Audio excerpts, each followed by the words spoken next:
So continuing on with mixed and entire radicals, this is what you already know how to do, right? Take this and change it into an entire radical. And all you need to do is square the coefficient and multiply it by the radicand, which means 2 squared is 4 times 3, so this is root 12. And that is, like I said before, not a really useful process to be able to do, but it's something that we do because for the odd time that you might want to. What's more useful is taking a root 12 and changing it into a 2 root 3. Because that's, when you look at these two radicals, the mixed radical at the top and the entire radical at the bottom, the mixed radical at the top is the one that's simplified. So when we're working with radicals, we need to be able to simplify them. So we need to be able to go backwards from what we were doing before. But the process is also the opposite of what we were doing. It's just a little bit, like I said, a little bit more difficult because it's not just a matter of squaring something.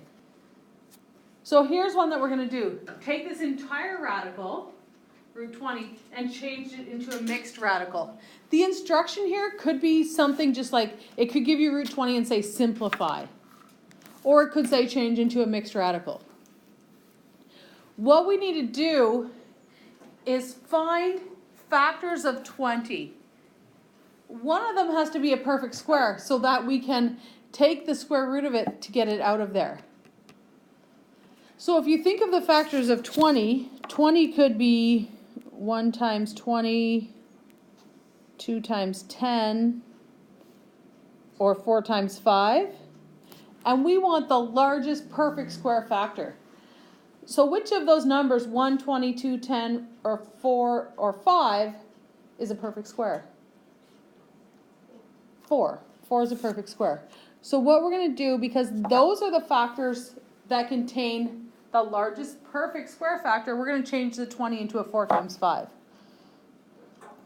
So that's why it's trickier than doing it the other way, because the other way you just had to square something. Here we have to figure out what can we take the square root of, because that's the opposite of squaring. So I take the 20 and I change it into a 4 times 5, and then I want to take the square root of one of those numbers to take it to the outside.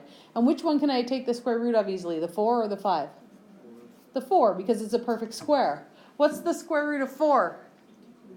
2. So this becomes 2 root 5.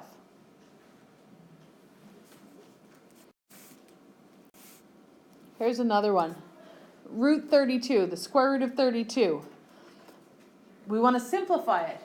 So we need to figure out a factor of 32 that's also a perfect square. So 32 could be 1 times 32, or 2 times 16, or 4 times 8, right? So it actually has 2 different perfect square factors. It has the 4 and the 16, but you choose the larger one always. So 16 is the largest perfect square factor. That's the one we want. So I'm going to make it 16 times 2. And then what happens to the 16? What does it turn into? 4. A 4. And where does it go?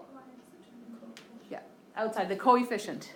So this is equal to 4 root 2. Why does it turn into a 4? It turns into a 4 because we're taking it out of the square root sign. So you take the square root of it. Square root of 16 is 4. This question is slightly different because it's a cube root of 16. And remember when we were doing the square root in those last two questions, you had to find the perfect square factor? Well here, because it's a cube root, you have to find a perfect cube factor. So we'll do the same thing. Think of the factors of 16. 1 times 16, 2 times 8, and 4 times 4. Which one's a perfect cube? 8. So that's what we're going to choose.